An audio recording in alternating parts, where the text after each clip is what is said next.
Welcome to our podcast on the common issues encountered in purchasing landed estates. I'm Adam Corbin. I'm a partner with the agriculture team here at Michelmores. I act for a broad range of institutional and private clients, mainly on contentious matters. I'm joined today by three other partners at Michelmores. First of all, Chris Massey. Chris specialises in handling sensitive and complex substantial landed estate, agricultural, country house and high-value residential transactions. We're also joined by Jennifer Ridgeway. Jennifer acts for individuals and their families in all aspects of structuring their private wealth, including advising upon succession issues and tax planning. We're also joined by Ben Sharples. Ben advises upon a broad range of contentious agricultural matters, including landlord and tenant disputes over agricultural and residential property, partnership disputes, real property disputes, and professional negligence connected with these matters.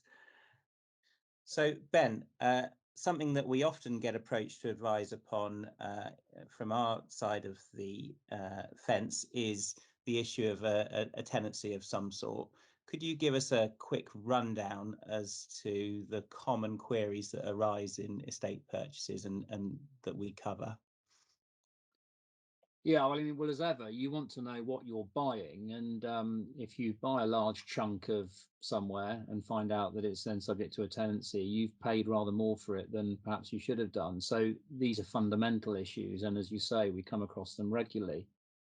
I mean, the big danger areas, firstly, in the context of rural estates, obviously agricultural tenancies. People listening will be aware that the critical date here is the 1st of September 1995, when FBTs came in. Prior to that, it was the 86 Act, which governed occupation of agricultural land. And really then, the buyer needs to be alert to any occupation that started before that date of the 1st of September 95. And it may be portrayed as a very casual occupation, a grazing license, for example, but the problem is if that grazing license essentially had the hallmarks of a tenancy, then it will attract security under the 86 Act. And we've also got the additional statutory magic of Section 2, which converts licenses to tenancies in a handy, neat manoeuvre, which has meant a few people have come unstuck. So it's a question of really exploring what the basis of occupation is, when it started, and what the occupation is for. And so that's the big danger, the red flag for agricultural land. But I think there are other spin-offs surrounding that, such as horses, that dreaded subject for any number of reasons. But if you've got a situation where, for instance, an FBT, to all intents and purposes, has been granted for the purposes of an equine operation.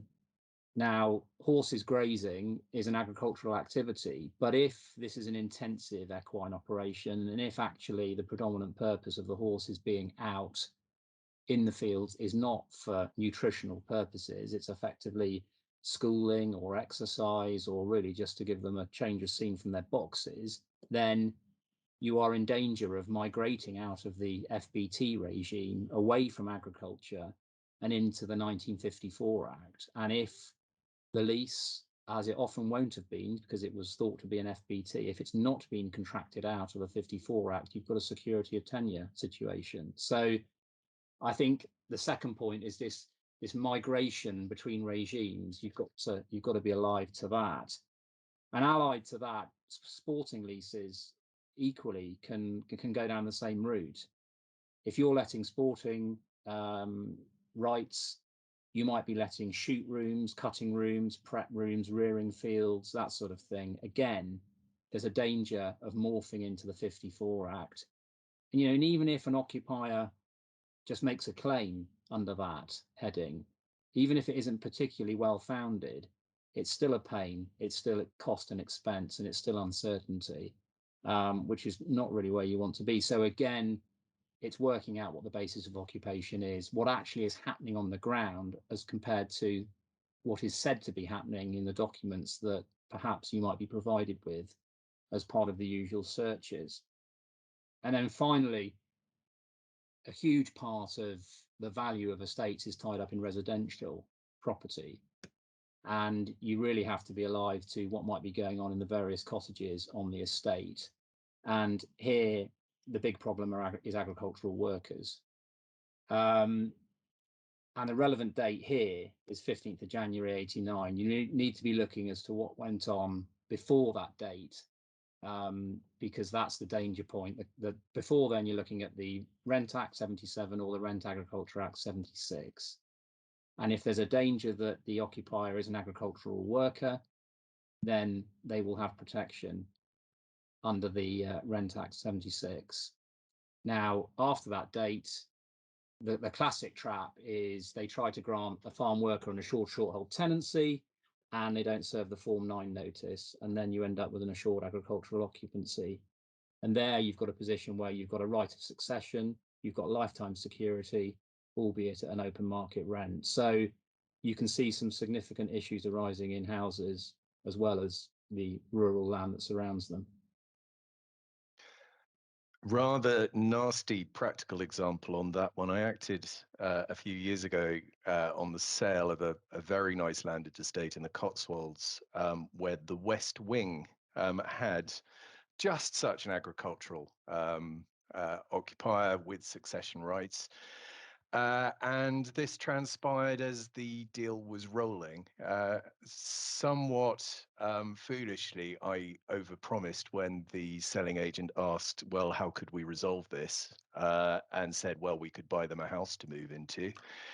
Was asked how quickly you'd be able to buy the house and get them moved on. And I said, well, we could do it on the same day. Ha, ha, ha. And unfortunately ended up having to buy a house for someone in a day. So there is a certain buying agent who hopefully is listening to this, who got our dear agricultural occupiers in the back of his car, drove them around 10 different houses, asked them if they like one. They did like one of them. And I was given the go ahead to crack on. We did as much work as we could possibly do in that day.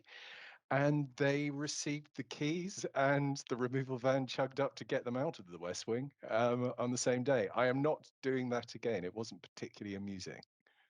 That's a very quick way of cutting through an awful lot of court procedure, because there's an equivalent way of doing it under the Act, but I think your way is quicker and more client friendly, Chris. Sadly, you lose a few years of your life, Ben, doing it, so I'd rather not do it again. How about you, Jennifer? Have you come across any of these issues with any of your clients?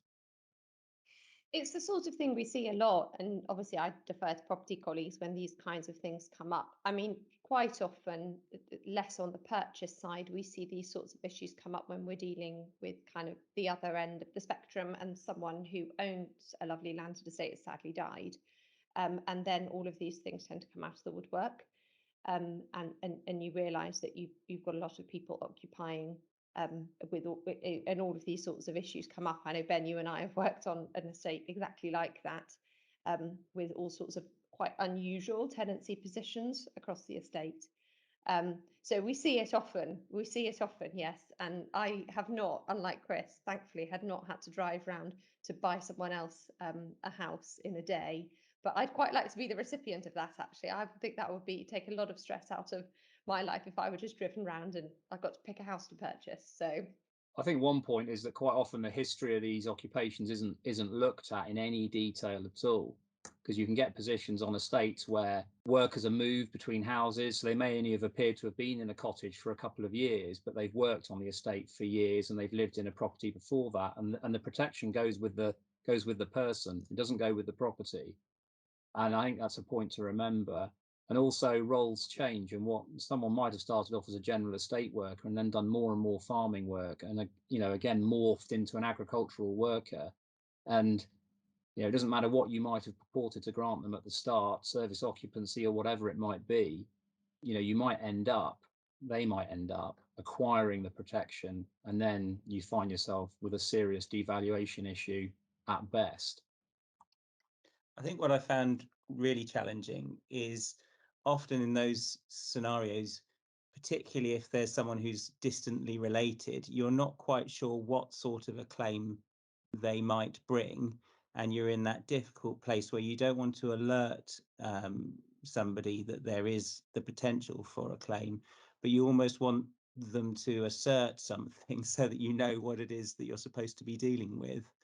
And I think I can think of a few examples where actually advisors before have prompted an occupier into making a claim that isn't perhaps the best claim that they could have made, but I've been quite relieved that they've pursued that, because then we can deal with it and compromise it accordingly. Whereas perhaps if they pursued something else, it would have been more difficult and more expensive to deal with.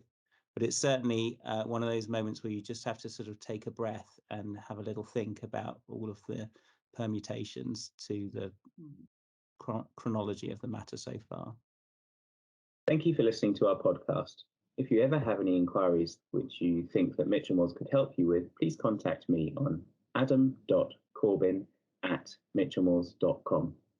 Join us for our next conversation next week, when we'll be covering easements and covenants. See you then.